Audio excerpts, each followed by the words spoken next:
Studi Ilmu Keperawatan tahun 2024 Universitas Diponegoro.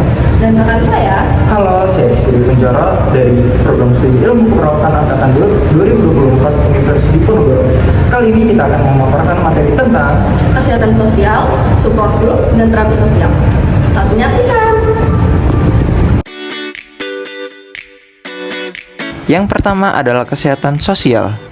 Kesehatan sosial pada dasarnya merupakan konsep relasional yang mendefinisikan kesejahteraan sebagai dampak individu terhadap orang lain, serta dampak lingkungan sosial terhadap individu tersebut. Contoh dari kesehatan sosial yang pertama, memiliki hubungan pertemanan yang sehat. Kedua, berkomunikasi dengan baik terhadap keluarga. Ketiga, berpartisipasi dalam kegiatan sosial ataupun komunitas. Yang keempat, mampu bekerja sama dalam tim di lingkungan kerja atau sekolah. Dan yang terakhir, memiliki empati dan peduli terhadap orang lain. Implementasi dari kesehatan sosial antara lain yang pertama, peningkatan pelayanan kesehatan masyarakat. Lalu yang kedua, edukasi dan promosi kesehatan. Dan yang terakhir, implementasi kebijakan Universal Health Coverage di Kota Semarang. Materi selanjutnya adalah support group.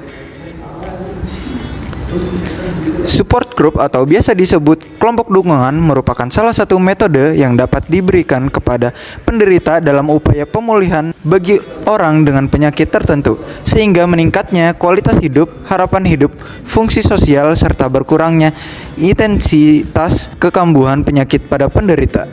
Lalu, manfaat dari support group yaitu yang pertama, tidak selalu merasa kesepian. Satu hal yang membuat cobaan hidup terasa lebih berat adalah ketika kita selalu merasa kesepian. Yang kedua, meningkatkan kemampuan untuk bertahan. Saat berbagi cerita pada orang lain yang tidak merasakan, kadang mungkin kamu merasa seperti dihakimi. Lalu yang ketiga, memberi ketenangan dan mengurangi stres. Manfaat support group selanjutnya adalah dapat memberimu kekuatan lebih untuk bertahan. Yang keempat, mempertahankan harapan hidup.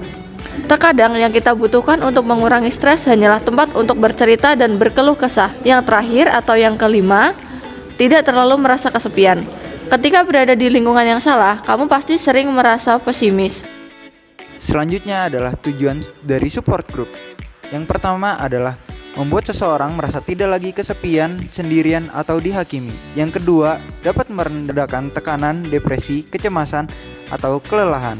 Yang ketiga ada berbicara secara terbuka dan jujur tentang perasaan yang dialami oleh seseorang. Yang keempat, dapat menjadi media belajar dan menjadi lebih baik dalam menggunakan keterampilan untuk mengatasi ketenangan. Dan yang terakhir, kelima, dapat menjadi motivasi untuk mengelola kondisi jangka panjang atau mematuhi rencana pengobatan. Contoh support group salah satunya adalah peran support group dalam mengurangi beban psikologis pada pasien COVID-19 di rumah karantina. Pasien COVID-19 pasti merasa sendirian karena seperti dikucilkan oleh keluarganya dan tidak ada teman untuk bercerita. Namun, jika berada di rumah karantina, pasien tidak akan merasa sendiri karena memiliki teman yang mengalami hal serupa. Halo semuanya, kali ini kita akan memandu untuk senam otak. Yang berguna untuk melatih kefokusan dan keseimbangan otak kanan dan otak kiri. Untuk langkah-langkahnya ikuti apa yang saya ucapkan ya, bukan yang saya pegang. Seperti ini contohnya. Mulut, hidung, mata. Seperti itu contohnya. Mudah bukan? Apakah kalian paham? Baiklah, kita coba ya. Hidung, mulut, mata. Kalian bisa mengulanginya di rumah masing-masing ya, dengan teman atau sahabat kalian. Semoga bermanfaat. See See you. you.